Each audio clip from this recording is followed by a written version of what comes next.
Bienvenidos a un capítulo más del podcast Prevención en Acción. Yo soy Ángel Alfaro y seré tu anfitrión y me da muchísimo gusto platicar con ustedes y además darle la bienvenida a un gran amigo. Ángel, ¿cómo estás? Él es Ángel Tlotzin Domínguez Díaz, él es paramédico y se ha especializado en la atención de pacientes con quemaduras. Y bueno, pues sin duda el día de hoy veremos una plática muy interesante donde vamos a aprender qué es una quemadura, qué hacer en caso de que tengamos algún evento de esta naturaleza en casa, en el trabajo, en cualquier lugar, y sobre todo qué no hacer, porque es uno de los temas tabús que está llenos de remedios caseros, de creencias, de mitos urbanos que se tienen que hacer alrededor de una quemadura, y realmente vamos a ver a lo largo de la experiencia clínica y en traslados que tiene Ángel de estar volando pacientes desde hace más de 20 años a Estados Unidos con quemaduras muy graves, pues vamos a ver realmente qué es lo que funciona. Pero también si tú eres médico, paramédico, enfermera, recibes y atiendes pacientes de urgencia en tu localidad, pues también nos va a platicar y nos va a orientar a cómo poder gestionar este tipo de pacientes que lamentablemente nuestro país tiene un muy corto esquema de atención en hospitales especializados para este tipo de lesiones y la forma correcta de poderlo hacer de manera expedita, porque pues verdaderamente se trata de una emergencia, encontrar la forma adecuada, trasladar a ese paciente o a esos pacientes y darles la atención de manera oportuna para evitar pues las consecuencias que toda quemadura llega a tener y que ya nos platicará Ángel de qué se trata. Y bueno, pues sin más, bienvenido, amigo, qué gusto tenerte por acá. Gracias. Y pues platícanos un poco cómo es que te especializas en quemaduras, sabiendo que en nuestro país, pues hasta la década de los 80s, no existía ningún centro de atención para quemados. ¿Cómo es tu llegada a esta especialidad? Bueno, yo inicié trabajando en unas ambulancias particulares, se llamaba Médico Urgencias, con el doctor Miguel Mata, y él le daba servicio a una fundación para niños quemados. Y ahí fue cuando me enfrenté a la realidad de atender un verdadero paciente quemado. Ya en la Cruz Roja nos había tocado muchos, los electrocutados del metro, algunos incendios. Cuando ya creíamos que ya habíamos vivido todo con la Cruz Roja, pues no. Me tocó empezar a vivir estas experiencias con los niños quemados, y ahí empezamos a trabajar con ellos, y es un trabajo muy apasionante, muy bonito, muy apasionante, y yo pues me encanta hacer este tipo de trabajo porque siento que puedo hacer algo por los niños, yo y mi equipo de trabajo, porque somos una tripulación. Entonces sí, empezamos como en 2005 más o menos a volar estos niños. Yo empecé en la ambulancia, conforme fuimos avanzando, trabajando en equipo, ya formaba parte del equipo de la atención, ya después de la tripulación, y así empezamos a trabajar con los pacientes, trasladándolos al hospital Shriners en Galveston, Texas. Muy bien. Ahora, hay una asociación especializada en quemaduras que es la AVA, que tiene cursos especiales para atender este tipo de pacientes. Platícanos un poco cómo se constituyen y cómo llegas tú a convertirte en instructor de esos cursos.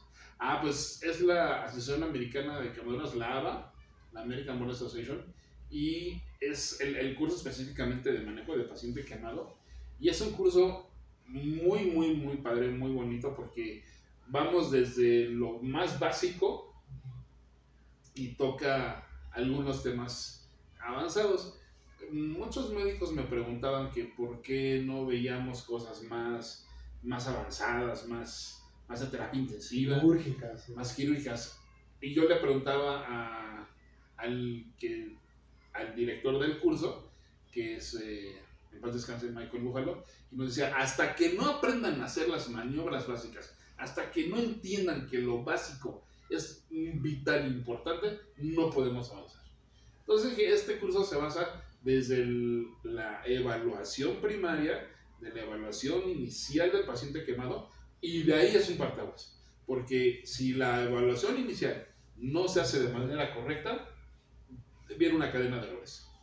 Okay. Y acaba en fallecimiento del paciente o con secuelas muy graves, como una amputación de un brazo, o sea, un dedo, por ejemplo, un brazo, una pierna, y eso pues no lo podemos permitir. Es lo que hay que evitar en un paciente quemado, que se le tenga que amputar alguna extremidad o que fallezca o que quede con secuelas muy graves para toda su vida.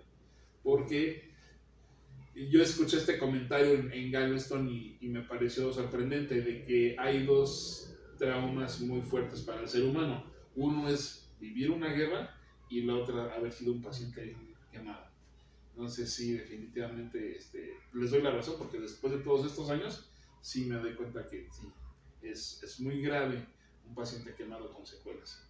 Claro, porque al final de la tarde no solamente es la lesión, la disminución de nuestras funciones corporales en función de la quemadura, sino el impacto psicológico que esto también deja, el tener que depender de una persona o perder, mejor dicho, tu independencia funcional, el dejar de producir, el no poder trabajar. Son muchísimas cosas que nos llevan a la pregunta básica.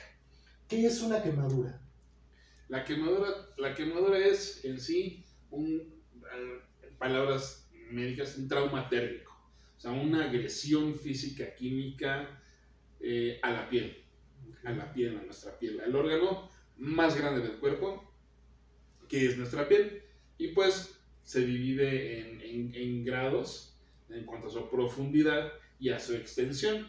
Cuando dicen, no, que se quemó el 90% del cuerpo, bueno, es por la extensión que conlleva la quemadura, y nosotros nos basamos en una regla muy sencilla, la regla de los 9, que es como se divide el cuerpo por porcentajes de 9, la regla de los 9, y sacamos una sumatoria y entonces se decide qué tanto se quemó el paciente. Y en cuanto a su profundidad, la de primer grado, la de segundo grado, la de tercer grado, ¿no? Entonces es en cuanto a su extensión y a su profundidad. Muy bien. Ahora que sabemos, yo creo que nos caerían muy bien algunos ejemplos para que nuestros preventioners que nos escuchan puedan identificar o saber a qué te refieres con esa profundidad. Hablando, por ejemplo, una quemadura de primer grado. ¿Cómo la defines o cómo te La de primer grado puede ser una quemadura de sol. Okay. En la playa, si no se ponen bloqueador y están jugando todo el día los niños, si se ponen bloqueador, pues se van a generar una quemadura de primer grado en el rayo del sol y no pasa nada, es enrojecimiento de la piel, van a tener mucho dolor, ardor, pues a todos nos pasó cuando íbamos a la playa de niños. Claro. A mí me pasó, de hecho, no aguantaba en la noche ni la sábana del ardor, pero quería estar en la playa. Entonces es una quemadura de primer grado y no tiene consecuencias graves. Okay. Las de segundo grado sí ya comienzan a tener consecuencias, porque segundo grado y segundo grado profundas. Aquí ya las capas de la piel es la epidermis, la dermis y ya tejido subcutáneo con todas las glándulas y músculo y todo. Muy bien. Quiere decir entonces, las de primer grado todos las hemos tenido cuando estamos en el sol. ¿Y cuál sería la forma correcta de atender una quemadura de primer grado? Porque al final, si bien no compromete la vida, es muy molesta, ¿no? No te deja dormir por días y demás. ¿Qué nos recomiendas? ¿Qué hacer para atender una quemadura de primer grado? Bueno, por ejemplo, se venden unos geles que se llaman Bone Free, y ese líquido no provoca lesión a la piel y refresca la piel y detiene el dolor. O sea, esa sirve muy bien, el Bone Free. Lo venden en todas las farmacias, o sea, no hay ningún problema. Y, por ejemplo, yo recomiendo, yo haría esto como papá, le marco al dermatólogo y le pregunto, o al pediatra, y le pregunto qué me recomienda que le pudiera poner de alguna crema, algún ungüento a mi hijo, a mi hija, porque finalmente los pediatras son los que saben y conocen a sus pacientes, a nuestros hijos. Claro. En vez de que yo tome una decisión y a lo mejor si se me ocurre porque me dijo la vecina, la amiga, la cuñada, la prima, la suegra metiche, ponle esto y al final le puede dejar alguna marca, a que sea alérgica, tenga alguna reacción. No, o sea, mejor preguntarle al pediatra qué le podría poner para que no tenga secuelas. Pero te digo, las de primer grado no hay problema. Las de segundo grado, entonces sí ya. Ok, entonces, primera recomendación, no poner ningún tipo de sustancia, remedio, nada que se nos ocurra o hayamos encontrado en internet o en algún lugar, nada sobre una quemadura, ¿sería lo correcto? Es lo correcto. Muy bien, ahora nos decías las de segundo grado, quiere decir que ya van a la siguiente capa de la piel o a las siguientes capas de la piel que ya tienen otra afectación más severa. ¿Y cómo me doy cuenta que esas quemaduras ya están presentes? La quemadura de segundo grado ya se va a ver un rojo intenso, va a haber mucho dolor, y nosotros en atención prehospitalaria o en medicina de urgencias le llamamos mecanismo de lesión. Hay que saber qué lo provocó. Mecanismo de lesión: fuego directo, agua, bueno, algún líquido. Y dentro de los líquidos pues entra el atole, el mole, el caldo de pollo, el agua, el café, todo líquido que esté hirviendo puede provocar una quemadura de segundo grado hasta tercer grado. Y entonces también aquí es el tiempo que estuvo expuesto el paciente a la fuente que lo provocó, porque me han tocado decenas de niños en estos años que bajan la olla al piso esto de las carnitas, que está hirviendo. Los casos de carnitas también. Los niños es una fiesta, la fiesta del pueblo, no sé, la fiesta de alguna familia. La boda o algo. Y bajan las ollas al suelo y los niños están corriendo y nunca falta el accidente de que choca el niño y se echa un clavado en la olla. Y esto de aceite hirviendo, claro, de atole, de caldo, de mole, no, hombre, o sea, no sabes todo lo que nos ha tocado de barbacoa, y el tiempo que tardan en sacarlos es el grado, el tiempo y la temperatura del líquido lo que va a provocar la profundidad de la lesión. Claro, pareciera, amigas, amigos, que se trata de un tema que pudiera generar algo de sensacionalismo o morbo, pero no es el propósito. Realmente lo que queremos es que ustedes, cuando estén en alguna situación similar, tomen las medidas preventivas para evitar este tipo de lesiones, porque son cuestiones que parecieran tan básicas, simplemente calentar agua hasta para bañarse, ¿no? Cuando no tienes, a lo mejor por alguna razón no hay en la comunidad agua potable o simplemente se te va el agua y tienes que bañarte como popularmente se conoce en México, que lo llamamos a jicarazos, ¿no? Que hagas una cubeta, lo calientas y te bañas de esa forma. También puede ser algo muy grave, ¿no? Muchos niños que no. Bañar a los bebés en una tina si no lo verificas. Entonces, vamos a lo largo de ir descubriendo el tipo de quemadura, también vamos intrínsecamente viendo cuáles son las formas de prevenirlo, ¿no? Entonces, me parece muy importante esta división que haces en cuanto en una primera etapa, una quemadura de primer grado, que ya sabemos que no representan riesgo, que son incómodas, y nos has dado una recomendación fantástica, que es utilizar un gel que no provoca infecciones, que no provoca marcas, que además refresca y es analgésico, es decir, va a quitar el dolor. Sin embargo, cuando la quemadura, como bien lo decías, ya se nota un poco más roja, ya no es solamente la primera capa de la piel, ya se trata de una quemadura de segundo grado. Bien nos decías que tiene que ver también con cuál fue la causa, ¿no? ¿Qué es lo que lo provocó? ¿Cuál fue la fuente de calor? Si es por escaldadura, es decir, líquidos calientes, si es por flama directa, por un agente químico, ¿no? Por electricidad, que esas también ahorita nos platicarás que tienen pues cada una sus diferentes factores de riesgo. Pero regresando al segundo grado, nos dice esta primera se divide en dos. Segundo grado hay de dos tipos. Nos hablabas de la de... Segundo grado profundo y segundo grado. Ok, entonces ahora ya vimos la de segundo grado, y la de segundo grado profundo, ¿cómo la identificas? Bueno, eso ya los cirujanos, porque los cirujanos plásticos, los cirujanos, son los que van a conocer, los que trabajan con pacientes quemados, las tonalidades de los colores en la quemadura de segundo grado, profundo, tercer grado. El tratamiento, pues, no va a ser el mismo, va a ser muy parecido, pero es una quemadura profunda, ¿de acuerdo? Ahora, hay un cuarto grado. El cuarto grado no es muy común, pero ya estamos hablando de que está carbonizada la extremidad. O sea, ya se llevó hasta el hueso. Claro. Entonces, ya, o sea, no hay dolor como tal en el área de la quemadura, pero ya hacia afuera, ya va a tener mucho dolor el paciente. Pero esas ya son quemaduras con un mecanismo de lesión muy fuerte. O sea, puede con ser una exposición quizás muy prolongada. Sí, puede ¿no? ser. Recuerdo un chico, un adolescente en el norte del país que pues andaba en el huachicoleo y se quemó y fíjate lo que uno se llega a enterar. En los tambos de gasolina metían turbocina, gasolina de caña, etanol y gasolina premium. Wow. Y hacían sus mezclas para ponérselas a sus carros, o sea, que fueran más potentes.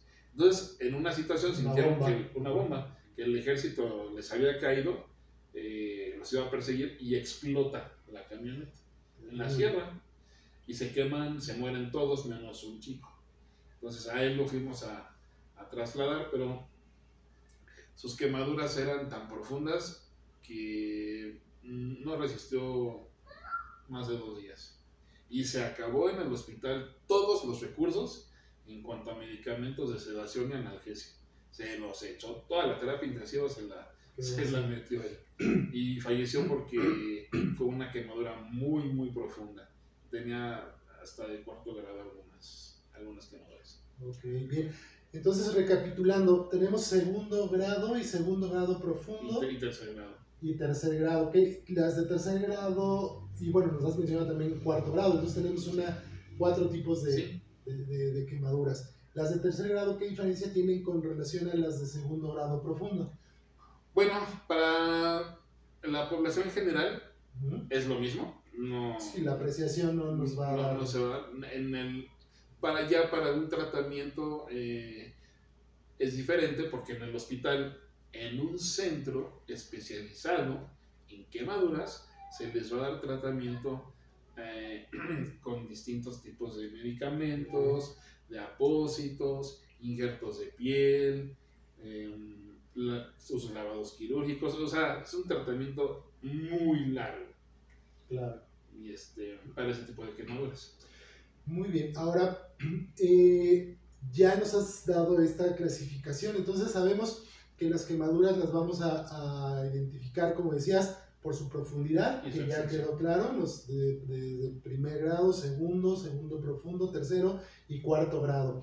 Y por su extensión nos hablaste de la clásica, o mejor dicho, la famosa regla de los 9, se divide al cuerpo, se le asigna un valor numérico, que en su conjunto constituye un 100%, siendo la regla que ocupan para medir la superficie corporal quemada. Entonces, digamos que ya llevamos 2 clasificaciones, y la tercera es por el origen, es decir, que la provocó, ¿cierto? El tiempo de contacto. El tiempo de contacto, ¿cierto? Entonces, ¿cuánto tiempo estuvo en contacto el paciente con la fuente? Con la fuente. Muy bien. Si se puede saber. Claro. Sí, porque si estás solo, pocas veces, a menos ya con la experiencia, pues podrás quizá al evaluarlo calcular, ¿no?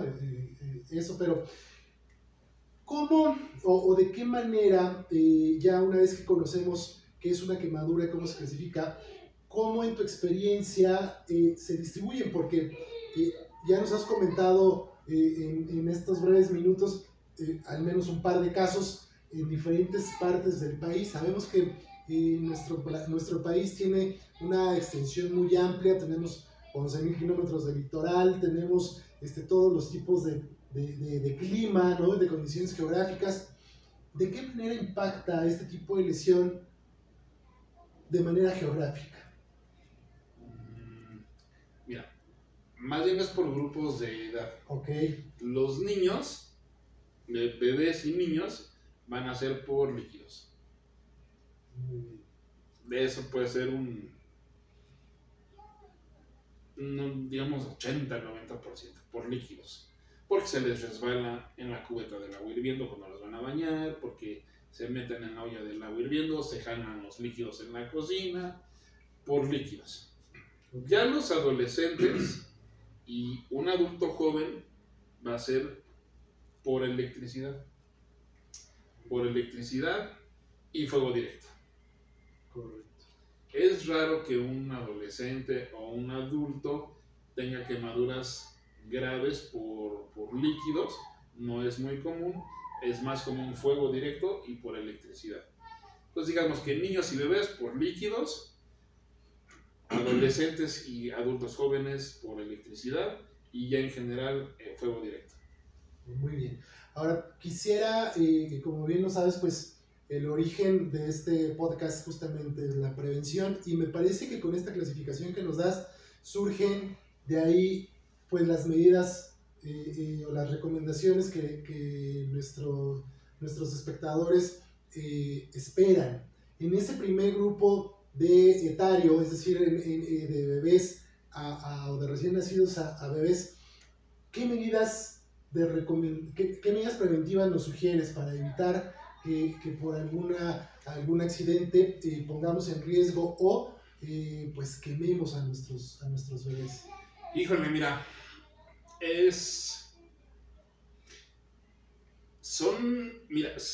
sí se puede prevenir, pero yo creo que la falta de pericia, atención de la abuelita, la tía, la mamá joven me refiero a una adolescente, que se le resbale el bodoque de los brazos y se le caiga en el agua hirviendo, es pues tener el máximo de no confiarse. La clave aquí es no confiarse. La confianza mata. Y discúlpenme, pero en general todo el mundo se confía porque cree que a uno no le va a pasar, a mi hijo no le va a pasar. Y desgraciadamente las quemaduras no respetan ni religiones ni condición económica. Me ha tocado de todo tipo de personas, de religiones, con quemaduras severas. Entonces aquí es que se confían. Entonces debe haber mucha prevención. Por ejemplo, existe lo que llamamos, y que también tú conoces, la cadena de la vida, de la Asociación Americana del Corazón.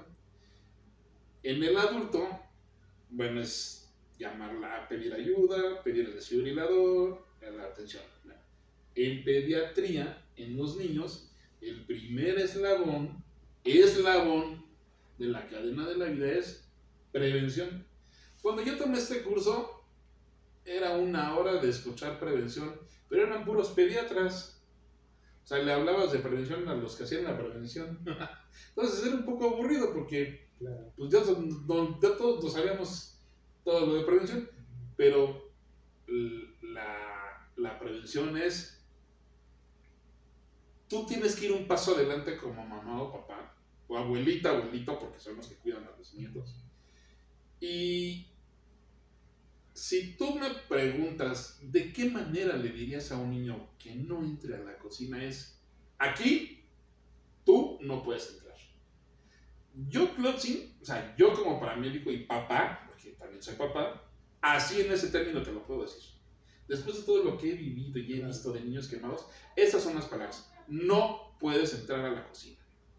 Los niños, tú les puedes dar todas las explicaciones del mundo de, mira, hijito, esto es peligroso, te puedes quemar, y darle toda una cátedra. Y el niño, mira, entra por aquí, le sale por acá. Los niños juegan por naturaleza, no miden peligros. Nosotros sí, nos está en ti decir, a la cocina no entras. Así, categóricamente, perdónenme, pero a la cocina no entras.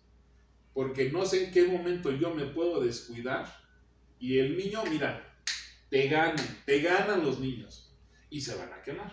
Se van a echar el agua caliente, la olla con el caldo.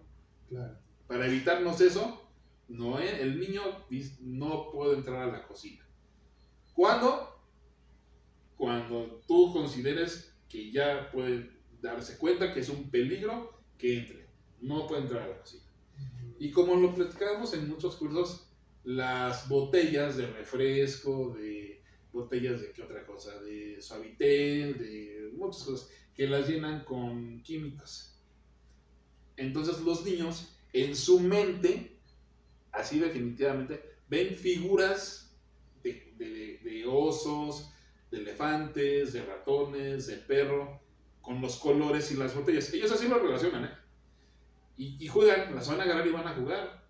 Y se pueden tomar ese líquido, o se pueden quemar con esos químicos, que es ácido muriático, todo el tiner, gasolina, gasolina blanca, no sé, lo que se le haya ocurrido a ti o a tu marido guardar en el envase. Y hay muchas quemaduras también por eso. Entonces, esto es prevención. Tú tienes que ir un paso adelante como papá. Entonces, todos los que tengan familiares que sean paramédicos o enfermeras, la misma familia va a decir, no, es que tú estás loco. Me acuerdo de un pediatra, me quedó esa historia porque nos la contaron, de que en las fiestas de sus hijos, o en las fiestas que iba con sus hijos chiquitos, todo lo que le cabía en la boca al niño, lo quitaba. Donde pasaban cacahuates, o sea, dices, oye, está medio intenso este doctor, ¿no? Claro. Pero él le valía lo que le dijeran y quitaba alejaba. Todo lo que podía entrar en la boca del niño, lo alejaba de los niños. Prevención, porque tú no te vas a dar cuenta en qué momento se te va a atragantar un niño. Sin duda. Sin duda, entonces prevención. Claro, entonces muy directos y sin que esto vaya sin duda en contra de todos los lineamientos de una educación, como ahora se ocupa desde hace muchos años, una educación con conciencia, una educación en la que se hable de una manera muy de la mano y convencidos de tratar de convencer a los niños de cuál es lo mejor. Pues bueno, esa será la forma dependiendo de cómo tú estés tratando la educación de tus hijos, de tus nietos o de los niños que tengas bajo tu cuidado. Pero sí me parece que es algo que debe quedar muy claro y que incluso en determinado momento ser un poco más enérgico o enérgica en prohibir de plano la entrada a la cocina, ¿no? Ya lo comentamos también con el doctor Kadir en la sesión anterior, de evitar el trasvase de los productos químicos a botellas convencionales o de uso común. Y otro de los puntos que nos comentabas era, además, el que se vierten los líquidos. Entonces, si tenemos forma de colocar puertas en la cocina, si tenemos manera de cuando el niño empieza a gatear, cuando empieza a caminar, pues va a explorar por todos lados. Entonces, colocar puertas de seguridad en las cocinas es fundamental. Y ya una vez que ellos pueden o tienden a comprender con mayor facilidad las instrucciones, pues una muy puntual para evitar que ingresen a la cocina. Y además, como una medida general, como una regla general de seguridad para quienes cocinan o quienes cocinamos, siempre mangos de sartenes, cualquier elemento que esté bajo el fuego, tienen que estar al interior para evitar que por alguna razón llegue a entrar el niño o nosotros mismos lo movemos o sin querer movemos una mano y lo vaciamos, evitar que nos podamos lastimar o lastimar a los demás. Comentabas el baño, algo que es tan común, o sea, nos bañamos todos los días en la mayor parte de nuestro territorio nacional, porque hay lugares en los que, insisto, pues es muy difícil por el tema del agua, y a lo mejor este tema del baño, pues en los bebés se hace un poquito más complejo, pero con la frecuencia que nos hacemos, a veces 2 o 3 veces al día, en algunos casos, cuando son bebés ya comen o cuando ya tienen otras prácticas en las que pues se ensucian, se baten y demás, pues los tienes que estar bañando a cada rato. El tema de los termómetros es fundamental, tener los termómetros de agua, medir la temperatura antes de colocar al niño va a ser siempre fundamental, y no escatimar en la seguridad. Existen rejas para las tinas en las que pones al bebé y no se resbala, ¿no? Porque todos hemos jugado más que jugado, mejor dicho, todos hemos sentido esa sensación de estrés y de nervio máximo cuando es tu primer baño de un bebé, que lo colocas en la tina y sientes que se te va, porque de verdad pareciera que son como un jabón, ¿no? Entonces, colocar esas redes nos va a ayudar a evitar ese tipo de lesiones. Y en el caso de los adolescentes y jóvenes, nos dices que es por electricidad y por fuego. Aún así, también para los niños, recuerden que existen una serie de tapones para los enchufes, y esos colóquenlos siempre, porque los niños, sobre todo cuando empiezan a gatear, pues es en el nivel en el que están, y todo lo que van a encontrar alrededor pues les va a causar siempre esa sensación de tocarlo. Y recordemos que en los primeros meses de la edad pues somos muy orales, entonces por eso es que ves que los bebés todo lo experimentan en la boca. Entonces evitar, mejor dicho, sí evitar dejar cosas pequeñas, pero hablando del tema de las quemaduras, pues colocar tapas de seguridad a los enchufes. ¿Y por qué se dan en los adolescentes, o cuál ha sido la frecuencia con la que tú lo encuentras en adolescentes, las quemaduras eléctricas? Porque ya están trabajando, Okay. Son jóvenes que son adolescentes que ya están ejerciendo una labor de electricista, pero están aprendiendo, Okay. no tienen asegurada la seguridad pues en donde están chambeando, y se electrocutan con las líneas de alto voltaje. Me han tocado muchos jóvenes así que están trabajando y se electrocutan con las líneas de alto voltaje, ¿de acuerdo? Y por ejemplo, también de electricidad con los niños es que hay colonias donde conforme va ganando la lana la familia, van echando las losas, va aumentando el piso. Pero obviamente esto no lo supervisa un arquitecto, o sea, no es una casa bien planeada. Entonces, conforme van aumentando, llegan a subirlo hasta 3, 4 pisos. Entonces, en la mayoría de este tipo de lugares, de este tipo de colonias generalmente populares, ¿dónde ponen la lavadora? En la azotea. Del lavadero, todo a la azotea. ¿Dónde tienden la ropa? En la azotea. ¿A quién mandan a bajar la ropa? A los niños. ¿A dónde se suben a jugar los niños? A la azotea. Ahora, ¿qué pasa? Los cables de los postes, que tienen miles de volts, quedan muy cerca de la azotea. Entonces aquí tenemos niños electrocutados por arco. ¿Qué pasa? O sea, el niño no va a agarrar el cable, no, pero está a cierta distancia que puede darle una descarga eléctrica. Uy, no sabes, de esos me tocaron muchos que venían de una delegación al oriente de la Ciudad de México. De la más grande. Por no decir esta palabra, ¿no? De la más grande, claro. Y las construcciones generalmente son ese tipo de irregulares. Pues muchos niños se electrocutaron, y aparte de que se electrocutaron porque le caía el rayo de luz, la fuerza de la electricidad, los aventaba. Entonces tenía traumatismo craneoencefálico más quemaduras. Claro. Entonces ya tenemos trauma más las quemaduras, ¿no? Trauma térmico más trauma de cráneo. Y era por eso, porque hacía mucho viento, porque estaban jugando fútbol, por alguna situación, y les alcanzaba a pegar la electricidad.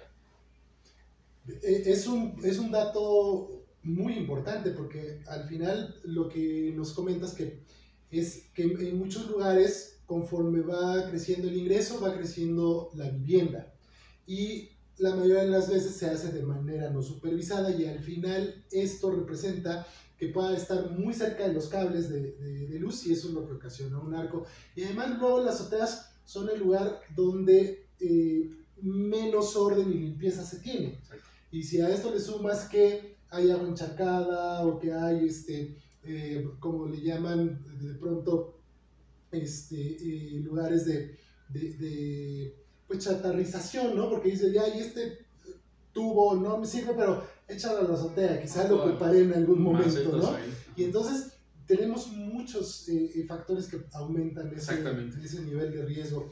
Ahora, bueno, ¿cómo lo evitamos? Pues sin duda alguna, siempre supervisar a nuestros pequeños y evitar darles instrucciones que a todas luces les puedan representar un riesgo.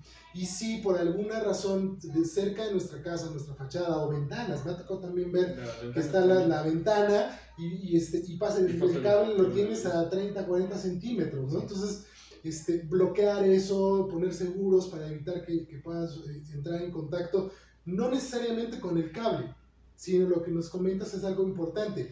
Ese arco volcaico que si nosotros estamos cerca del cable, tenemos algún otro elemento que esté tocando o haciendo tierra, se va a generar o nos vamos a convertir en un conducto natural a través del, bueno, no natural, sino más bien en un conducto a través del cual puede pasar esa energía eléctrica y provocar quemaduras de entrada, es decir, por el lugar donde entre la corriente, de salida, por el lugar donde hace tierra, pero además no solo las quemaduras externas, sino también quemaduras internas y riesgos de arritmias o, o problemas cardíacos, ¿no? Entonces, vamos viendo que apenas estamos involucrándonos en la etapa en la que son adolescentes y jóvenes que empiezan ya a tener vida productiva, ¿no? En la parte laboral, pues bueno, sin duda, pues seguir las reglas, hay procedimientos, hay normas de trabajo y que bueno, pues se tendrán que adaptar y aplicar al 100%. Y nos hablabas de la edad adulta, en las que son por flama abierta. Por fuego directo. En estos casos, ¿cómo que lo podemos relacionar? Tanques de gas, principalmente los tanques de gas, quemaduras también por gasolina, por electricidad, pero sobre todo fuego directo por explosiones de los tanques de gas. Me ha tocado mucho así de que los tanques están viejos, no se dan cuenta y llegan a tener las explosiones con los tanques de gas y se incendian completamente. No nada más, o sea, me han tocado familias casi completas quemadas por fuego directo por el tanque de gas en el patio, porque no tienen una salida. Entonces les tocó a todos que se queda, hasta el perro y el gato se queman. Wow, importante. Aquí salen otras recomendaciones. La primera es saber que cuando tenemos un tanque de gas fijo, ¿no? en la casa, que le llaman un tanque estacionario, pues estos tanques tienen todos un periodo de vida que regularmente se maneja un periodo de vida de 5 años y a los 5 años le tienes que hacer una prueba para saber si tiene las condiciones para vivir otros 5 años más. Sin embargo, hay que cambiarles válvulas de seguridad, hay que cambiarles válvulas de relleno, darles mantenimiento, y muchas veces, como están fuera de nuestra vista, ¿no? Regularmente en las azoteas, pues no sabes cuál es la condición. Entonces, poner atención a los tanques de gas, porque bueno, ya nos comenta Trotzin que es una de las principales fuentes productoras de quemaduras en las personas adultas. Y por otro lado, ya una vez que vamos identificando todos estos elementos, yo creo que también es muy importante dentro de la prevención el tema que acabas de citar, de esos casos en los que los tanques de gas sean en forma de cilindro y que por el tipo de vivienda quizás estén en el pasillo de salida, pues tener alguna forma de precaución. ¿Qué podemos sugerir ahí? Pues bueno, sin duda, conexiones adecuadas, conexiones no de mangueras flexibles, porque esas son las que generan la mayor cantidad de accidentes, porque se doblan con facilidad, se rompen, generan fugas, etc. Pero además, que ustedes los puedan confinar, que le puedan poner al tanque algo. ¿Cuál sería el algo? Un muro para evitar que, o mejor dicho, sí, para evitar que pueda salir la flama en caso de que llegara a tener fuego o que pudiera incluso llegar a explotar. Y por otro lado, pues tener siempre libres las salidas para que tengamos una forma rápida de poder evacuar nuestra propia casa si es que hubiese algún tema de esta naturaleza, ¿no? O una simple cadena a la pared para que no se caigan los tanques. Ah, fundamental, algo tan sencillo, ¿no? Porque obviamente si se cae el tanque, degolla las conexiones y tenemos una fuga y cualquier punto de ignición puede generar el... Y ahora que últimamente ha temblado mucho acá en el DF, pues yo creo que más hay que tener mucha precaución. Pero aquí nuestro enemigo principal es la indiferencia. La indiferencia y la confianza. Desgraciadamente, hasta que no sucede la tragedia, la gente reacciona. Y adultos mayores, por ejemplo, son pacientes que se queman con líquidos o agua caliente, principalmente, y fuego directo. Me acaba de tocar hace una semana recibimos una paciente con secuelas de EBC. Una paciente que tuvo un infarto cerebral y quedó con secuelas, o sea, no se puede mover completamente, pero se metió sola a bañar. Wow. Se abrió la llave del agua caliente y se le olvidó la luz. Y entonces quemó de segundo grado profundo, casi tercer grado, hasta tercer grado, varias partes de su cuerpo. Una paciente muy joven, 46 años. Entonces, también aquí tenemos pacientes, ella porque tuvo una AVC muy joven, pero adultos mayores que son personas que no se pueden mover al 100%, o sea, no tienen la misma destreza que tú y que yo para pararse, o sea, ya muchos andan en andadera o así, y no los cuidan al 100% de sus casas, entonces ellos también sufren quemaduras por fuego, por líquidos, porque ya no tienen esa capacidad de respuesta para aprender a apagar o acordarse también de que dejaron la flama prendida. Ellos también se queman, los niños y los adultos mayores. Claro, aquí cuando nos comentas que es una paciente con un AVC, te refieres a un accidente vascular cerebral. Exactamente. Pero sin duda también a cualquier tipo de lesión incapacitante, sea temporal o permanente. Quizás hasta una pareciera ser algo muy sencillo, pero hasta una torcedura, una fractura o algo, pues nos puede requerir de que alguien esté a nuestro cuidado, o mejor dicho, estar nosotros al cuidado de alguien, y es importante que si tenemos en la familia alguna persona con este tipo de limitaciones físicas, y también, en este caso, neurológicas, sea por lesiones o sea por algún tema de nacimiento, pues preparar nosotros el baño para evitar que esto llegue a suceder. Y también ya lo comentó el podólogo, cuando se trata de lesiones en las cuales ya hay una neuropatía, se pierde la sensibilidad periférica y entonces también se provocan quemaduras porque no sienten, o sea, el agua puede estar hirviendo y al perder la sensibilidad porque los nervios están destruidos, pues no existe forma de percibir el que realmente estamos teniendo una quemadura. Ahora, ya hemos hablado de los diferentes tipos de quemaduras, un poco de los orígenes, de las causas, y me gustaría que nos dijeras qué es lo que sí debemos de hacer para atender una quemadura. ¿Qué debemos hacer? Muy bien. Más que no. Ok, empecemos por el... Que no. No poner remedios caseros. Ya en todos los cursos de primeros auxilios lo platicamos. No poner huevo ni nada de nada.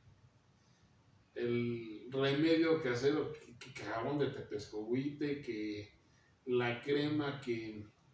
de calabaza, nada es pasta de dientes, no menos. Telita de cebolla, telarañas, mayonesa, miel, maicena, o sea, hasta orina. Ah, claro. O sea, estamos hablando de cualquier lugar. Entonces, no poner nada. Nada es nada. ¿Por qué? El paciente va a llegar al hospital. Hay que lavarlo. Y al hacer ese lavado, antes de lavarlo, hay que sedarlo. Hay que pasarle algo para el dolor, porque, hombre, si de por sí ya llevas un dolor que te lastimen todavía donde te duele. Por ejemplo, la señora del EBC decía, me duele. pero después de un rato ya no le dolía. Claro. Entonces yo me quedé pensando y dije, ¿qué pasó? Pero no, todavía no tenía nada para el dolor, ¿eh? Tardaron en ponerle medicamento para el dolor. Y bueno, entonces, no hay que ponerle nada al paciente. ¿Por qué? Porque va a llegar un lavado. Y aparte va a entrar el lavado quirúrgico. Y ahí es donde los lavan con cepillos. No se imaginen cepillos así que te... No. Te lavan la piel. Sí, no. Te lavan la piel, la desinfectan. Pero eso es un lavado sobre la lesión y duele. O sea, sí, no hay palabras para describirlo. Porque, o sea, yo he visto a los pacientes con sedación llorando de dolor. Claro. Pues es algo impresionante. Entonces, si ustedes les ponen, por ejemplo, huevo, me tocó una niña hace varios años que la abuelita dijo, no, pues ahora sí, echarle todos los huevos del mundo. Me la bañé en huevo. Agarró una infección, Ángel, que estando en Galveston, las enfermeras, bueno, los médicos todos, tienen un menjurje de medicamentos, o sea, líquidos, para chupar toda la infección de la piel y literal casi está ahí el paciente, pues no nadando, pero está lleno de todos esos líquidos para chupar toda la infección de la piel. Obviamente pues hay secuelas porque la piel queda con cicatriz, toda su vida va a ir a cirugías. Recuerdo esta niña se quemó, tenía 9, 10 años, tiene más ya de 18 y sigue yendo a cirugías. O sea, esta es la punta del iceberg. Claro. Y en cuanto a costo, pues también es un costo súper elevado, ya ahorita platicamos de eso. Sigue yendo a cirugías. Cumpliendo los 18 años, casi 19, Galveston dice, no, pues a Shriners dice, no, ya, esto es para niños, tú ya es adulto. Ya, sí pudieron terminar, que bueno, pero si todavía le faltan cirugías, tiene que buscarle, ver por dónde, porque son años y años de plástica y cirugías y cirugías. No acaba en un año, 2 años, no, esto apenas es el inicio. Claro. Cuando Lotzi nos comenta sobre Galveston, nos habla de los hospitales Shriners de Galveston, Estados Unidos, al cual son trasladados la mayoría de los pacientes, como bien lo menciona, de bebés hasta los 18 años, que bajo convenio con una asociación muy importante que hace una gran labor altruista aquí en México, que es la Fundación Michuy Mau, ha gestionado desde los 90s un convenio para poder llevar niños mexicanos que tengan lesiones por quemaduras a estos hospitales.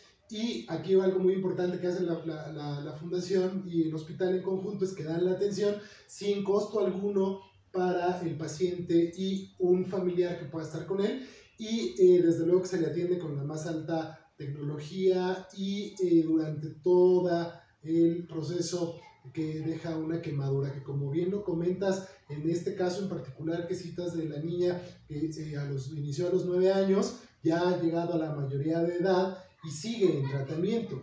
¿Por qué? Porque como bien lo has explicado, la piel, pues aparte que es el órgano más grande del cuerpo humano, pues tiene muchas funciones, pero justo debajo de ella vamos a encontrar músculos, glándulas, órganos que también pueden perder funcionabilidad y que van a requerir constantemente. Simplemente el hacer este movimiento interviene en una cantidad importante de ligamentos, músculos y tendones que si se lastiman hay que estarlos rehabilitando uno a uno para que se hagan todos esos movimientos, si no es viable hacerlo en una sola ocasión. Por eso es fundamental, amigas y amigos, que si llegan a tener una situación en la que hay una quemadura, eviten colocar cualquier producto, cualquier remedio casero que se encuentren, o que por más que se los sugieran, evítenlo, porque ya vemos que al final de la tarde ocasionan infecciones. Y en este caso, sobre todo, pues recordemos que el agar, es decir, el medio de cultivo por excelencia que se utiliza en todos los laboratorios del mundo, hasta en el de la secundaria, es un agar a base de huevo, ¿no? Entonces, ¿por qué se ocupa el huevo? Porque es el lugar en el que más rápido se viven o se multiplican cualquier microorganismo vivo patógeno, ¿no? Entonces eso es lo que ocasiona las infecciones. Por eso, por favor, no coloquen nada. ¿Qué sí tendríamos que hacer, Trotsi? Muy bien. Si es un paciente con quemaduras, fuego directo, electricidad o líquidos, es llevarlo al hospital más cercano. Si él tiene derecho a biencia, llevarlo al hospital del ISSSTE o del Seguro Social, y ellos lo van a referir a su propia unidad de quemados. En este caso, por ejemplo, el Seguro Social, la unidad de quemados es Magdalena de las Salinas, y ahí en la Ciudad de México. En la Ciudad de México, y ahí se van a concentrar.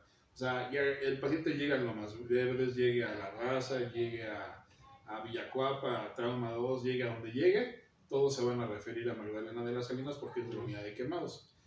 Y que, por ejemplo, del ISSSTE, no sé, del 20 de noviembre, por ejemplo, ¿no? Y del Estado de México es el Hospital de Zumpango y el Hospital Materno Infantil de Nicolás San Juan, tiene unidad de quemados. Y en Ciudad de México está en el Instituto Nacional de Rehabilitación, el Hospital de Quemados, el CENIAC, Centro Nacional para la Atención del Paciente Quemado, y ahí es donde se reciben y se atienden a todos, sean adultos o sean niños. A nivel, esto es un instituto del Secretaría de Salud Federal. Correcto. Entonces, solo recapitulando, como primeros auxilios, lo que sí tengo que hacer sería, bueno, pues... Cubrirlo es muy importante. Si tiene una quemadura extensa, lo debemos de cubrir con una sábana seca o una manta seca, no importa, o sea, qué color, la marca, eso es lo de menos, pero que esté seca y cubrirlo. Ahora, es que tiene pedazos de la piel con la ropa, ¿se le va a pegar? No se le va a pegar. ¿Por qué? Porque en el momento que perdemos la piel, va a perder líquido, o sea, se nos va a salir el agua, entonces se va a mojar, ¿de acuerdo? Si tiene pegada la ropa, no se preocupen, no se la quiten, no se la corten. En el lavado, en el aseo quirúrgico, se le va a remover. Lo importante aquí es una cosa: cuidar de que no se enfríe el paciente. El paciente no se puede enfriar. Debe de estar cubierto con una sábana o dos, si quieren.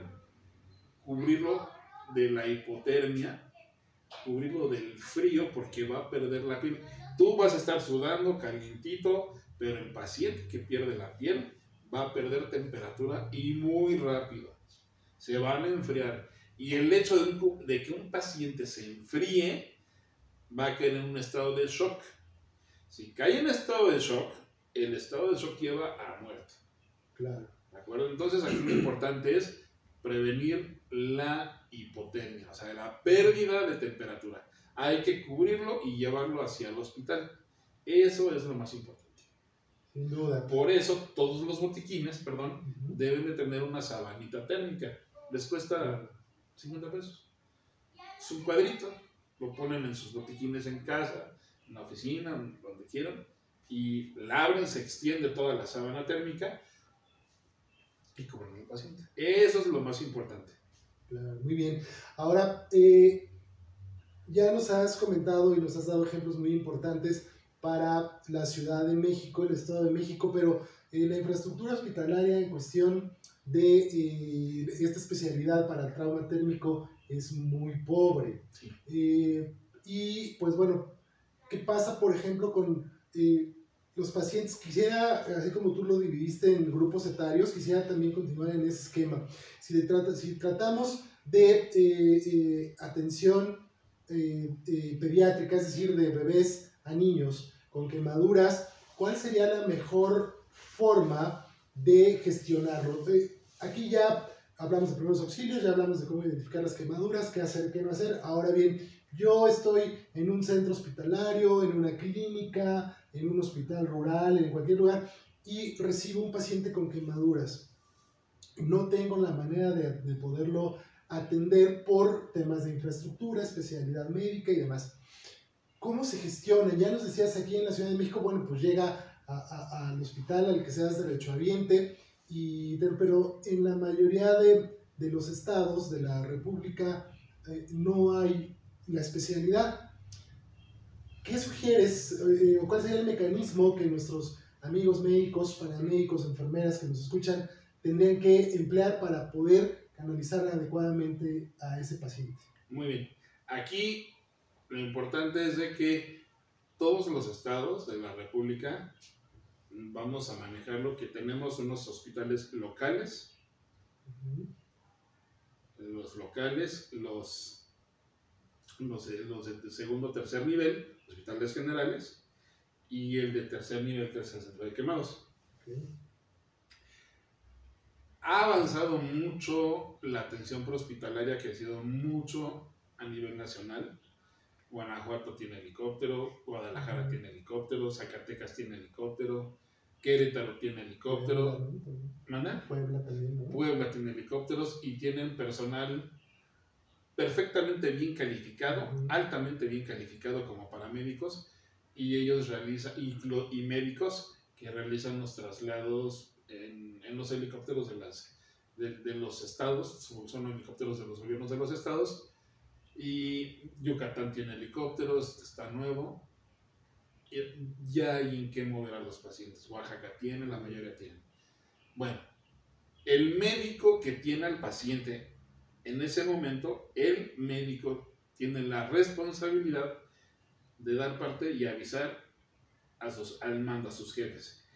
Ellos, el asistente de la dirección, el director o el mismo médico de atención va a llamar al Instituto Nacional de Rehabilitación. Digamos, el INR es ya el federal, lo último. Si, por ejemplo, es que depende del estado de la República. Si es Guadalajara, está el Centro Médico de Occidente, está el Hospital Civil. O sea, Guadalajara tiene infraestructura. Pero, por ejemplo, otro estado, digamos, no sé, Chetumal, como me platicábamos hace rato. Quintana Roo, Chiapas. El sureste, que lamentablemente es poca la infraestructura. Exacto. ¿Qué van a hacer? Van a pedir apoyo al federal, que en este caso es el Instituto Nacional de Rehabilitación, y ellos el médico se debe de contactar, médico, y le va a pedir el expediente, los laboratorios, fotografías, para evaluar al paciente y darle una cama para ese paciente. Si es de terapia intensiva, que esa cama tenga el ventilador apropiado para ese paciente. Eso es lo importante. Y entonces ya se gestiona el traslado y es una urgencia programada.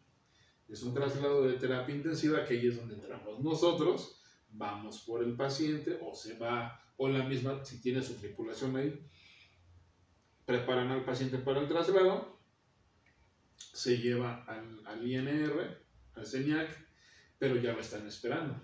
O sea, en el día de que hoy vamos a recibir 2 pacientes, y ya los están esperando. Pues llega el paciente, ya lo están esperando, ya hay 6, 7 enfermeras, los médicos residentes, los de base, y entonces ya le echan toda la guerra al paciente, ¿no? Entonces, y ya se le asigna su cama, se sube a la terapia intensiva y ya tiene un lugar, ¿no? Ya asignado. Ese es el caminito. Correcto. Y muy importante conocerlo, porque al final me parece que una de las cuestiones más críticas es recibir la atención adecuada en el menor tiempo posible, ¿no? Es muy importante. Tenemos aquí el tiempo vale más que oro. El tiempo aquí es vida, literal. Si el paciente se quema, por ejemplo, el sábado, pues tenemos un problema, porque no están trabajando al 100% los hospitales. Hay carencia tanto de recurso humano como de recurso material. Por ejemplo, otro tipo de lesión que no es quemadura es la lesión por inhalación. Claro.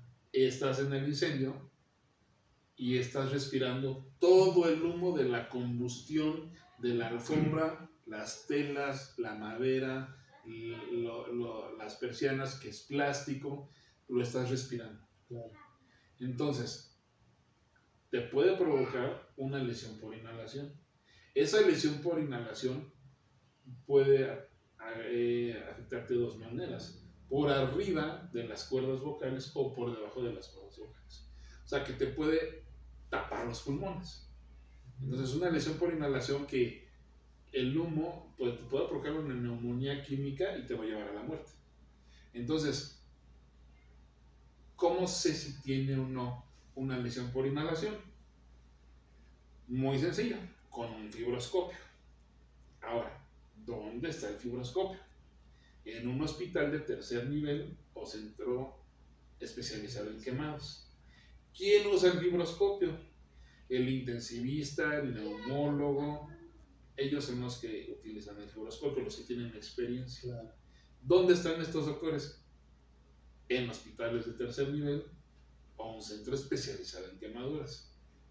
¿Quién tiene las llaves del equipo? La jefa, la de enfermería. Entonces, todo el equipo multidisciplinario tiene que evaluar con el fibroscopio lo más rápido posible qué tan si hay o no hay y qué tan profundo es. Me acuerdo que llegó un paciente a Galveston, se sospechaba de lesión por inhalación y en lo que yo todavía estaba ahí recogiendo mis cosas, mis cables, y cuando volteó ya estaba el fibroscopio y ya estaba enfermería evaluando la vida.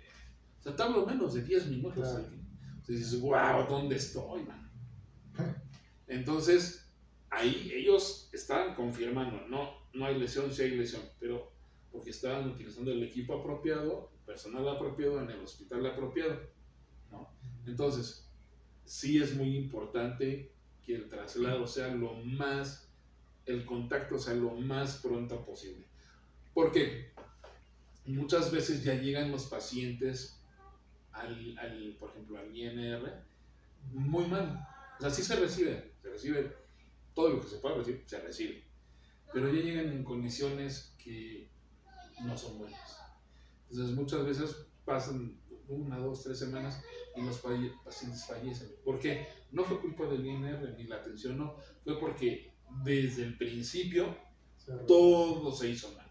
¿Por qué todo se hizo mal? Porque chocó, se incendió su carro, lo llevan al hospital local, se lo quedan una noche, ven que no pueden con él, lo sacan, se lo llevan a otro hospital o a donde viva, y ahí lo tienen, utiliza su seguro, y el hospital privado dice, ya te acabaste tu seguro, además no tenemos con qué atender estas lesiones, pues hay que buscarte un hospital donde sí te puedan atender esas lesiones, y entonces ya hasta el último dicen, pues por ahí me contaron de un hospital, así.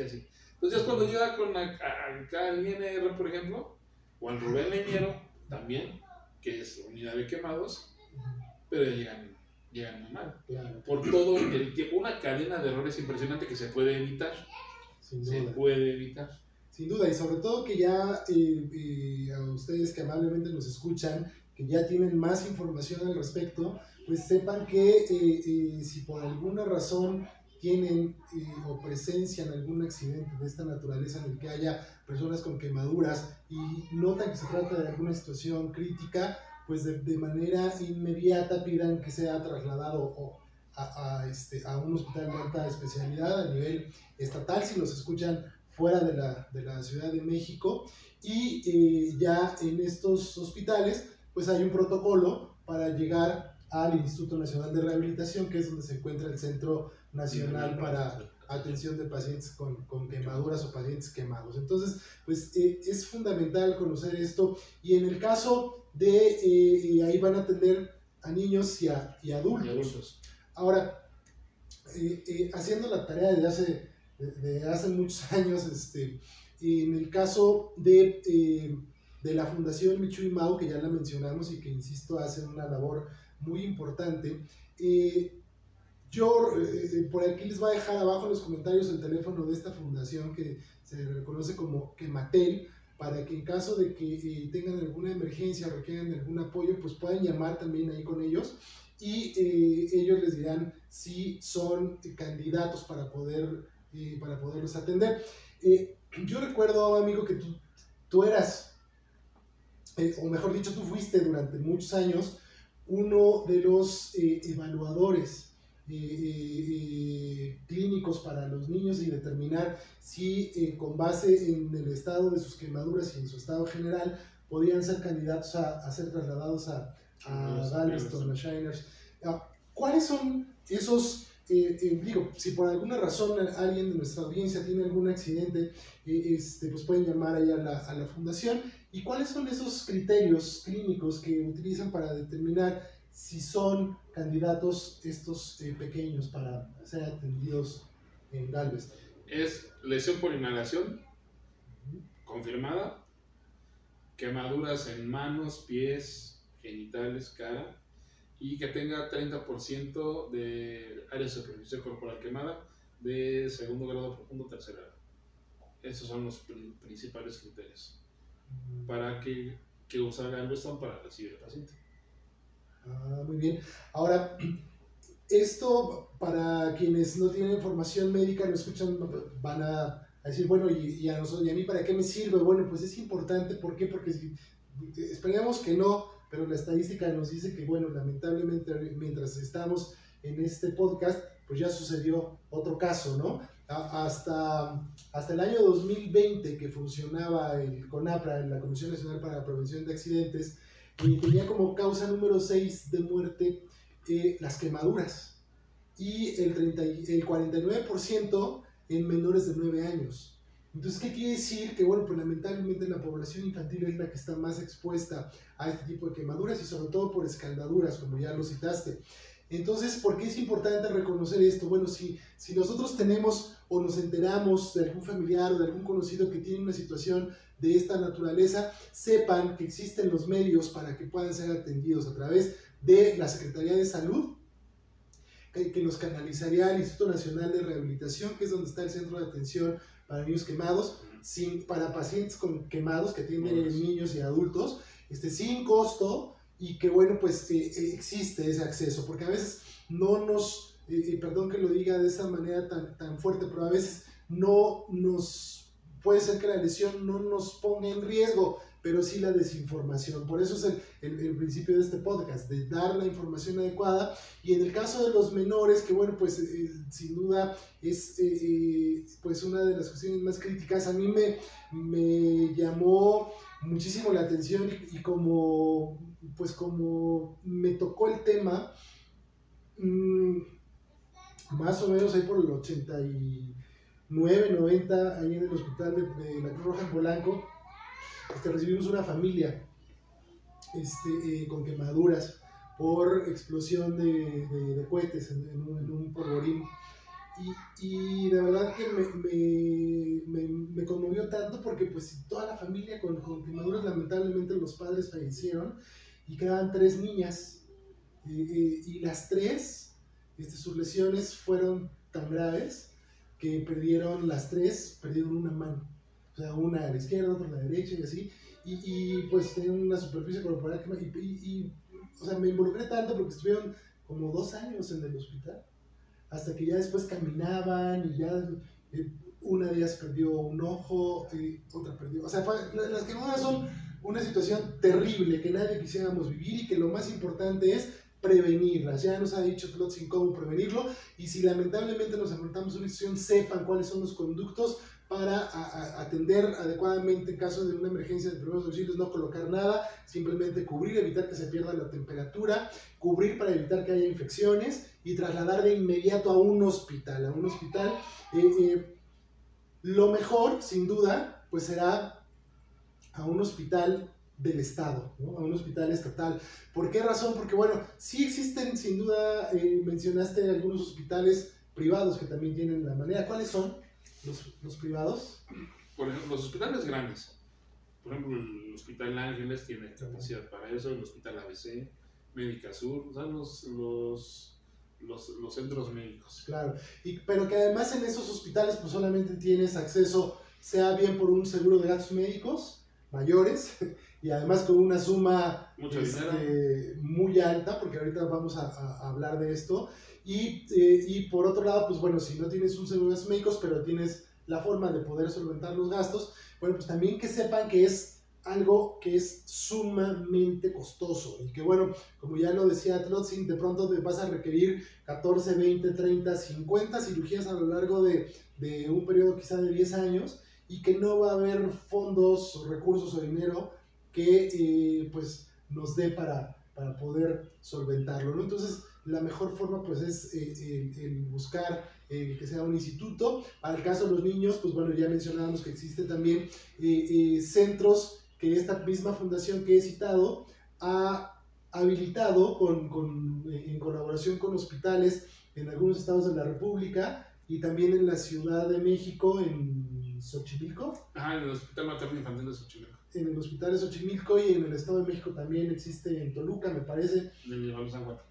Que son unidades especiales para quemados que se han hecho en colaboración con esa fundación, con esta fundación Michoimao, y además que pues tienen ya toda la infraestructura para atender en urgencia, en terapia intensiva, en rehabilitación, en atención psicológica, en secuelas, etc. Entonces, pues hay una y perdón que lo mencionen tanto, pero yo admiro muchísimo esa fundación de la que has formado parte durante muchos años y que además también lo hago con el propósito de que la conozcan, métanse a la página de internet de la fundación porque también podemos ayudar a otros niños a través de las donaciones, ¿no? Entonces, por eso es que me tomo la libertad de divulgarlo, porque al final pues es ayudar a quien nos ayuda de una forma extraordinaria.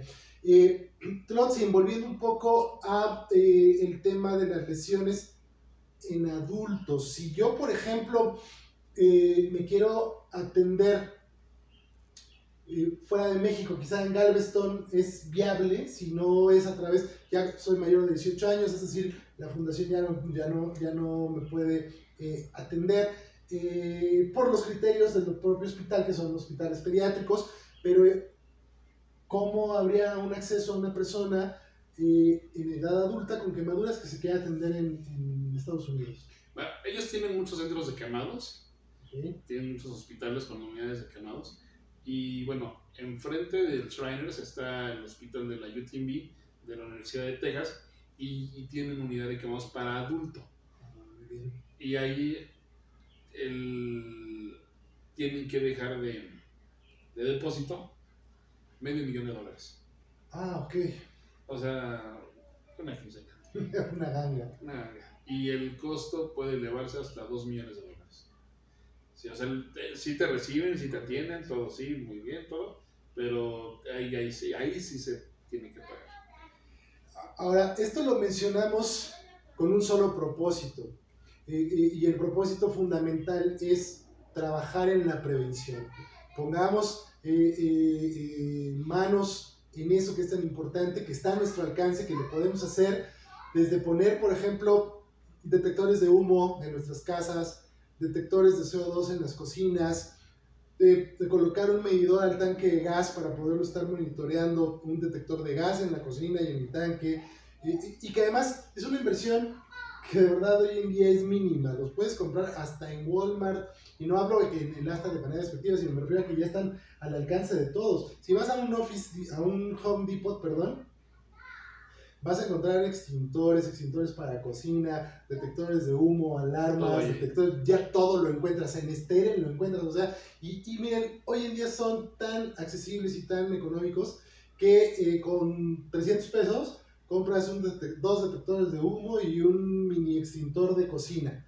Entonces realmente ayúdennos tomando las acciones de prevención y tengan un botiquín. Tengan los números telefónicos siempre 911, ya sabemos. Les vamos a dejar el Quematel para la atención de niños quemados, y también Tlotzin nos va a dejar los datos del INR, del Instituto Nacional de Rehabilitación, con el Centro de Atención para Pacientes Quemados. Y les decía que también, si se dan cuenta, para el caso de los adultos, pues la atención es muy cara, y no quiere decir que para los niños no lo sea, es igual o incluso todavía más cara, porque hay mucho más especialidades clínicas y equipos médicos que tienen que intervenir, pero lo importante es evitar las quemaduras, atenderlas correctamente en caso de que se lleguen a presentar, y sobre todo tener un acceso rápido a los centros hospitalarios.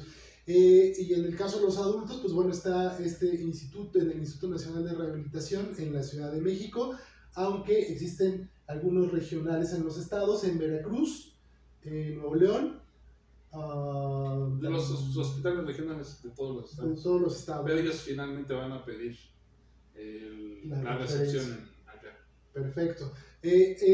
Tlotzin, ¿algo más que nos quieras compartir con respecto de la prevención o de la atención de quemaduras? Híjole. Por ejemplo, las entradas, los accesos a los domicilios, que no haya muebles que estorben. Porque tú y yo lo vivimos con las ambulancias. Entrabas y no cabía la camilla. Es más, desde la calle. Mira, empezando por ahí. En la entrada de tu casa, de la unidad habitacional donde vives, de la privada, de los condominios donde tú vives, ¿hay lugar para que se estacione un camión de bomberos? No. ¿Por qué? Porque lo que menos hay es lugar para estacionarse. Ahora, muchos incendios se propagan más porque los camiones de bomberos, si de por sí no tenemos suficientes camiones de bomberos en la Ciudad de México y pipas de volcanos, no tenemos, y los pocos que tenemos tardan en llegar. Ahora, ¿por qué tardan en llegar? Fíjate, hay una logística tan tonta, porque yo vivo en Coyoacán, entonces ya hubo un incendio en el edificio del lado donde vivo y mandaron a Vulcanos Coyoacán, que están hasta Casa de la Virgen y Canal Nacional, pero están más cerca de la estación de bomberos de Benito Juárez. Claro. Entonces sale la motobomba, el camión de bomberos de la estación de Benito Juárez, agarra el contraflujo del tren, del trolebús. 10 minutos está ahí. 10 minutos llega el camión, porque se va todo el contraflujo del trolebús, brinca División del Norte y ya llega a Coyoacán. Pero no, como ese es de Benito Juárez, no puede entrar a Coyoacán. Entonces viene la motobomba desde Calzada de la Virgen y Canal Nacional. Entonces, todo el tiempo que tarda en atravesar todo Coyoacán para llegar al centro. Entonces ya hicimos los tiempos y tarda 20 minutos más un camión. Y en 20 minutos se te incendia otro departamento y otra casa. Ya se va. Y una persona que tiene lesión por inhalación, que está intoxicada, está quemada, son 20 minutos que van a tardar los bomberos más en llegar a rescatar. Porque acá rescataron a una paciente con síndrome de Down, la encontraron tirada en el baño y tenía toda la cara llena de hollín de lo que respiró. Y las mascotas muertas, el perro y el gato muertos. Entonces, tenemos aquí una mala logística por los bomberos de tiempos de respuesta. Ahora, llegan y ¿dónde se estacionan? ¿Dónde van a ocupar su lugar los bomberos? En Estados Unidos, los que han tenido oportunidad de visitar Estados Unidos, ven que hay una red line y ahí se para el camión de bomberos. Todo aquel que intente estacionarse junto a la línea de bomberos no sabe la multota en la que se va a meter y da un problema, o sea, muy grande. Pero aquí en México, pues todo se puede. Entonces, invaden las entradas. ¿Y esto qué conlleva? Que tengan que conectar más mangueras, tarde más el agua en subir, y los bomberos tengan menos comunicación por la distancia. Me tocó que un Vulcano me dijo un bombero, dile a mi compañero de allá afuera que me mande más presión. O sea, como un civil le mandas a decir eso al equipo de bomberos. Y le digo, oye, dice tu compañero que ya no tiene presión. Y ahí lo tienes moviéndole, sí, gracias. Claro, no, y es bien importante lo que mencionas porque lamentablemente las grandes ciudades, al menos en nuestro país, tienen ese problema. No hay forma de estacionarse, fueron diseñadas para la mayoría para 2 carriles y que además nosotros mismos los complicamos. Por ejemplo, aquí en este fraccionamiento, todas las calles están cerradas. y tiene una puerta que sí funciona con un control remoto y las otras con cadenas y cadenas y cadenas para que nadie ingrese. En algunas zonas donde el transporte público es abundante, les ponen este tipo de porterías, ¿no? Como unas columnas de acero a una altura en la que solamente puede pasar una camioneta, o sea, 2 metros, 2.30, y ya cualquier camión o ambulancia incluso no va a ingresar jamás, ¿no? Y además, como bien lo dices, se retrasan esos tiempos, ¿no? Entonces, por eso existe una ley, al menos en la Ciudad de México, y me parece que en otras también, que es una ley de convivencia. Hay una Procuraduría Social para que analice este tipo de causas, porque además han entorpecido de una forma extraordinaria las respuestas en caso de emergencia. Y esto, pues sin duda alguna, va a tener como consecuencia que las lesiones se agraven, que las posibilidades de una recuperación pronta disminuyan y que lamentablemente las posibilidades de una lesión más crítica o incluso que la persona o las personas pierdan la vida, pues aumenten, porque nosotros mismos somos quienes vamos retrasando por medidas de seguridad muchas veces la llegada de los cuerpos de emergencia. Ahora, por último y para ir entrando en conclusiones, tú has volado, ¿tienes idea de cuántos pacientes has atendido en traslados de México a Galveston? Mira, buena pregunta. Nunca llevé la bitácora. Lo que hacíamos, me acuerdo, era contábamos los sellos de migración de Estados Unidos o de aquí, pero a veces íbamos 2 veces al día. Entonces llegábamos con los customs y nos decían, toma, ya no nos sellan los pasaportes, o ya no le caben los sellos a los pasaportes. Tengo una amiga que ya su pasaporte era sobre sellos, de que ya no le cabía, y sácate otro pasaporte porque ya no le caben sellos. Pero todavía tiene 9 años de vigencia, pero ya no tiene dónde sellarse. Claro. Entonces, no sé, yo calculo nada, bueno, de entre quemados y ambulancia en general, no sé, unos 300, yo creo. Claro, entonces... La verdad es que no me acuerdo porque, no sé, yo creo que son más. Claro, y además que no se trata de un honroso récord, sino que lamentablemente cada que intervienes es porque hay una tragedia que puede estar dividiendo a una familia, ¿no? Entonces, pues volvemos al origen, prevención, hagamos como adultos, si somos responsables de una familia o estamos responsables del cuidado de un menor, hagamos todo para evitar lesiones. Y si nosotros somos ya jóvenes o adultos en una edad productiva y nuestro trabajo tiene que ver con alguna actividad de riesgo en la que hay fuego abierto, gas o combustibles o electricidad, ocupemos todas las medidas de seguridad, hagámoslo por nosotros, por nuestros hijos y por toda la gente que está a nuestro alrededor, porque además no solo nos ponemos en riesgo a nosotros mismos, sino que también ponemos en riesgo a los demás. Vemos que además de todo esto que nos has comentado, pues también hay una forma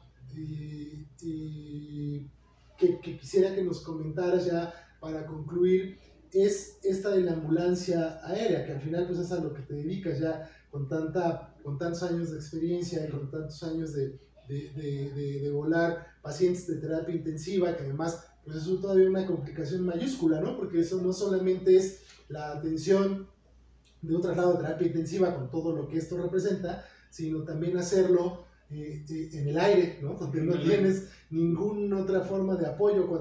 Cuando estás acá en tierra, por lo menos tienes un paciente que de pronto ya no hay forma de poderlo estabilizar, pues te metes a algún hospital. Porque, bueno, cuando se podía, ¿verdad? Cuando se podía, te metías a un hospital, te estabilizaban y seguías con tu traslado. Y arriba, pues es más complejo, ¿no? Ahí el piloto no le puede decir acelérale. Claro. Llevas una velocidad crucero. Y una regla de seguridad aérea es que no estresar a los pilotos. Claro. No hablarles durante despegue y aterrizaje es una regla, hablar con los capitanes, porque ellos van concentrados en las maniobras, y en vuelo crucero, o sea, si el paciente va muy grave, sí le puede decir el paciente va muy crítico, y podrían meterle un poquito más de potencia, pero si traemos vientos en contra, por más que las aceleres, el viento es en contra y no vas a avanzar. Si traes viento a favor, ya la hiciste, vas a llegar un poquito más rápido, pero ya, o sea, el tiempo estimado de vuelo ya está programado y nos puedes llegar más tarde, pero más rápido, no tanto. Claro. Y también depende de la aeronave, porque hay aeronaves que son turborreactores, son jets, y otros son aviones de propela, de hélice. Entonces son más lentos. Por ejemplo, los Learjet tardamos 2 horas, 1 hora 45 en llegar a Galveston. Saliendo de Toluca. Y si es ¿cómo se llama? Un Kinner o un Turbo Commander, que son de propela, 2 horas y media, 3 horas. El doble. Y ya la altitud es diferente. En uno vas hasta 41,000 pies, y en el otro vas a 25,000, 28,000 pies. O sea, varía mucho el tipo de aeronave y el viento. Claro. Pero a los pilotos no les puedes decir acelera, ellos no los puedes estresar. Tienen que ir al 100% en lo suyo. No, y además también otras condiciones de hasta el propio ruido, ¿no? Porque, por ejemplo, en estos de hélice, pues es un ruido... Sí, traes aquí los motores. Sí, claro, entonces no puedes escuchar, nada más tienes que basarte en el todo el monitor. Sí, vas monitoreando. Aquí, pues, ni modo con el ojo pelón, porque en segundos se te puede ir el paciente. Me acuerdo de una bebé que íbamos trasladando, iba el anestesiólogo, y aquí íbamos los dos sentados pegados en el avión, y se cayó la saturación de la niña. Se fuma 0 y menos de 6 meses tenía la gorda. Venga, está grande. Se cayó la saturación de oxígeno, y lo que aquí, por ejemplo, te ayuda, otro signo vital, es el capnógrafo. El oxímetro tarda un poquito en reaccionar, pero la que es inmediata es la capnografía. Luego sus ondas son diferentes, cambia la capnografía. Entonces, con eso, vigilando la capnografía y en general todo el monitor, te vas dando cuenta cómo va el paciente, cómo va con la taquicardia, va aumentando, va bajando. La capnografía es vital, la oximetría también, temperatura. Si el paciente ya va, por ejemplo, lo empaquetaste requete bien, te quedó muy bien tu tamalito, y ya la temperatura le subió casi hasta 39, entonces ya destápalo, porque tampoco puede convulsionar por hipertermia. Entonces ya lo vas monitoreando, vas con los ojos así abiertos. ¿Qué hicimos ese día? Fue un mojito, una secreción que tapó el tubo. Entonces reaccionas de los pediatras, o sea, me encanta la pediatría y los neonatólogos, no se dicen, son flash. O sea, ellos, cuando tú volteas, ellos ya están encima del niño, ya le están haciendo algo. Y por eso prefiero hablar con pediatras. Entonces le vendí 2 disparos de salbutamol, que aquí lo traía, con el ambú. Se liberó el tubo, todo bien, y otra vez todo normal, ¿no? Y los dos. Claro. Todo un sustito de eso, no, hombre, ¿qué te cuento? No, además, sin duda es una labor titánica el montar una unidad de terapia intensiva en un avión, y el calcular todos los recursos, porque pues los recursos son finitos allá arriba. O sea, si no llevas el suficiente oxígeno, se acaba y se acabó, sí, ¿no? Si no traes las baterías, o sea, todo eso es una... El inversor es vital para nosotros. Sin inversor estamos muertos. Claro. Porque hay que conectar bombas, hay que conectar monitor, hay que conectar ventilador, hay que conectar todo hay que conectar. Entonces, no traes inversor, te empiezan a chillar las bombas. Batería baja, batería baja, batería baja, batería baja, batería... O sea, son rechismos los aparatos. Claro. Porque tú vas muy cómodo, pero el familiar también va viendo, Low battery, pum, y se apaga. Entonces, aumenta el estrés de todo el mundo ahí. En el PALS, en el curso avanzado de pediatría en animación, hay una mnemotecnia que se llama DOPE. Es la DOPE. La D es que se desplaza el tubo endotraqueal. Okay.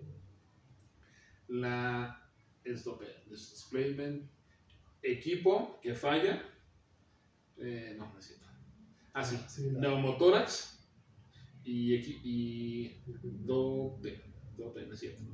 Displacement, que se desplaza el tubo, la aorta, me acuerdo, la P es neumotórax y la E es falla el equipo.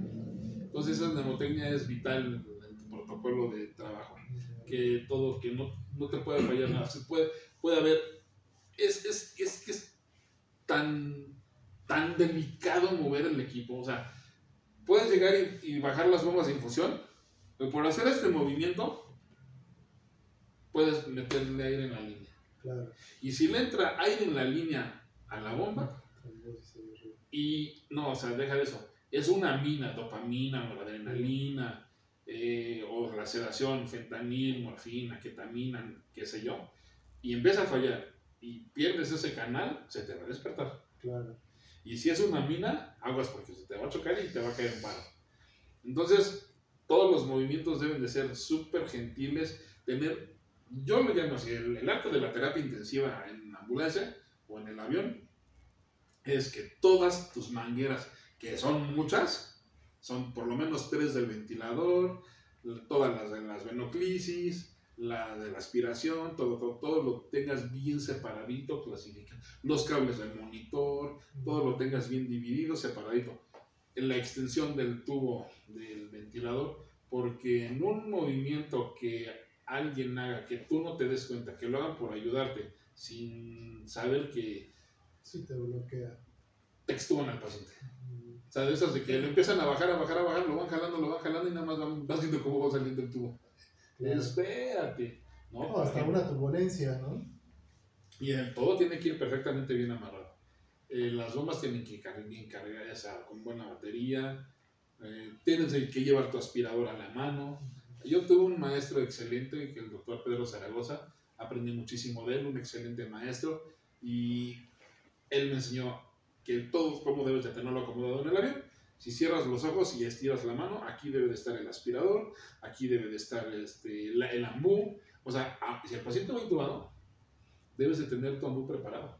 Claro. Por cualquier emergencia, ya está listo. O sea, ya está el ambú conectado, está armado y conectado a una línea de oxígeno. O sea, porque el ventilador va conectado al tanque central del avión, pero el ambú tiene que ir conectado a un tanque de oxígeno porque no tienes 2 tomas de oxígeno. Sí, claro. Pero ya lo tienes listo. Y contratiempos a todos, absolutamente a todos. El que no diga que no es porque no ha volado. A todos nos han tocado contratiempos que salen fuera del control de tus manos. Nos ha pasado algo. Claro. A todos. Cosas diferentes, pero a todos. Hay quienes se les ha girado el paciente, hay quienes se les ha extubado porque jalan el circuito, hay quienes pierden la línea arterial porque ya jalaron tantito y ya hasta te zafaste la línea arterial. Hay quienes, los lúmenes del catéter central, por ejemplo, pueden ser 3, pueden ser 6. No, traes aquí un manguerío y una línea así de puras de 3 vías, y todas tienen que estar pasando. Sí, claro. Entonces, eso es lo padre de ser paramédico de terapia intensiva, pero también se le aprende mucho cuando estás en los hospitales, a enfermería, ellos lo hacen diario, entonces pues uno aprende con ellos. Que no se te tape ningún lumen. Se te tapa algún lumen por retorno y no te das cuenta, perdiste ese lumen. Y si es igual la sedación, la analgesia, algo, y se tapa, lo perdiste. ¿Qué vas a hacer? O sea, debes de tener un plan A, un plan B, un plan C. El doctor, recuérdame su nombre, estuvo en Cóndores, puso sus ambulancias, Bastida, el doctor Bastida. Él en una clase en la Cruz Roja nos dijo, muchachos deben de tener un plan A, un plan B, un plan C. Eso fue lo único que me acuerdo de la clase que nos dio. Fue de choque, pero eso no se me olvida. Y nos lo dijo bien claro, deben de tener un plan alternativo si algo sale mal. Y se me quedó, o sea, fue una gran enseñanza que nos hizo el doctor. Entonces acá en el avión tienes que tener alternativas. O sea, extuba, debes de tener tus supraglóticos, debes de tener el equipo completo de vía aérea al 100. O sea, el sujetador, baterías de repuesto, o sea, todo, que no todos lo traen así.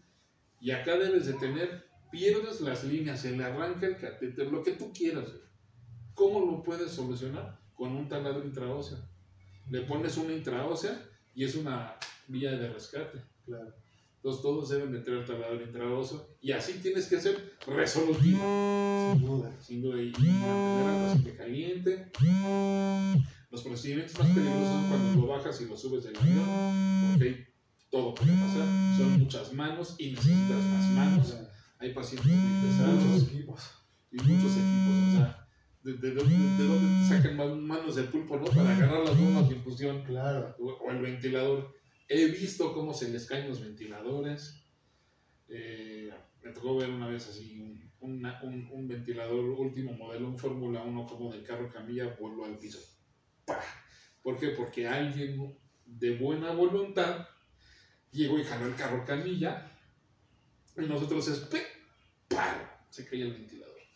Entonces a veces debes de tener un control, o sea, de todo el mundo que meta mano. Y sobre todo aquí también para nuestros amigos paramédicos que nos escuchan en diferentes estados o en otros países, que cuando les toca recibir un paciente que viene en una ambulancia aérea, siempre tienen que estar a las indicaciones de la tripulación del avión y del médico a cargo, justamente por todo esto que nos comentas, ¿no? Para que evitemos que se rompa la cadena de suministro del analgésico, de todos los medicamentos, de oxigenación, de todo, y además para que haya la preservación de los equipos, porque, por ejemplo, sin ventilador, pues obviamente, digo, llevas el ambú, ¿no?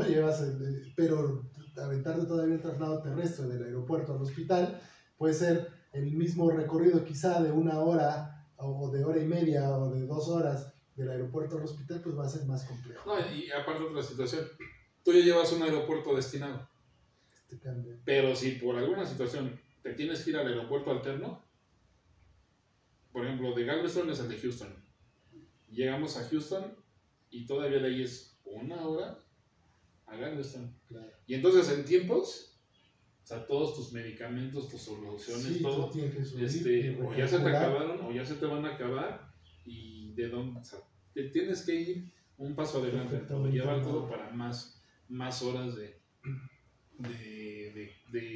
o llevar aquí tus push, o sea, tus jeringas precargadas. Claro. Siempre traían mis jeringas precargadas con todos los medicamentos y cualquier cosa, ahora hay que pasarme un push de tanto, ¿no? Y ahí yo atendiendo las instrucciones de mi médico especialista. Siempre, porque ahí el que lleva la batuta de la atención del paciente es el médico especialista. Claro. Nosotros solamente, como técnicos en urgencias médicas, como paramédicos, vamos a hacer lo que nuestro médico especialista diga. Si hay alguna sugerencia, nosotros se la hacemos. Si él está omitiendo algo, pues es un circuito de comunicación cerrada, y entonces tenemos que, entre los dos, porque aquí no fue culpa de la empresa tal, bueno, de fulanito, fue la empresa. Entonces, no, aquí es equipo de trabajo, y si él se equivoca, yo también estoy equivocado. O sea, si yo me equivoco, ya me lo llevo entre las patas. O sea, somos un equipo de trabajo y nadie es más importante que el equipo. Todos somos importantes, incluyendo los pilotos. Muy bien. Quisiera destacar algo que me llamó mucho la atención y que de verdad te felicito porque me parece que es una aportación fundamental. El hecho de que con tu experiencia, al haber estado formado parte de la ABA, de la American Burning Association, en estos cursos de especialidad para la atención de pacientes con quemaduras, diseñaste un curso prehospitalario para quemaduras. Entonces, eso creo que es algo fundamental, y además todos los paramédicos, todos los servicios de emergencia, pues, deberían de tener ese curso, ¿no? Claro. Sí, es un curso de prevención de quemaduras, y sí, con mucho gusto te dejo los datos. Sí, es para prevención de quemaduras. Muy bien, pues yo creo que es algo muy importante. Danos algún dato aquí para que la gente que nos escucha te pueda contactar, sea para el curso, o bien, sé que me lo has pedido que no lo hiciera, pero bueno, es importante porque además encontrar a alguien con tu experiencia es fundamental. Y bueno, pues si por alguna razón también, amigas, amigos, requieren de la atención o de un traslado aéreo, pues qué mejor que tener la experiencia de Tlotzing, y que bueno, como lo menciona, pues hay una gran tripulación de médicos especialistas que lo rodean y que trabajan con él. Entonces, pues bueno, déjanos alguna red social, algo donde te pueden conectar para cursos, para traslados aéreos, claro. para servicios. ¿Dónde te podemos encontrar, amigo? En Instagram, en clon-díaz, clon-díaz, en Facebook, Clotzin Domínguez, en TikTok como... ¿Qué puse Clotzin? Se los vamos a poner aquí abajo en los comentarios, vamos a dejar las redes sociales de Clotzin. Y pues, amigo, agradecerte tu visita. Gracias. Y sobre todo que nos hayas puesto en un mundo tan maravilloso y amplio de información preventiva y de respuesta para la atención de pacientes quemados. Entonces, te agradezco mucho. ¿Algo más que quieras agregar? Muchas gracias por la invitación. Espero que haya servido dando toda esta información. Muchísimas gracias. Bueno, pues gracias a ustedes, queridos Preventioners, les agradezco muchísimo, como siempre, el favor de su atención. Los esperamos la próxima emisión, la siguiente semana, y recuerden, hay que hacer prevención en acción. Tengan un excelente día.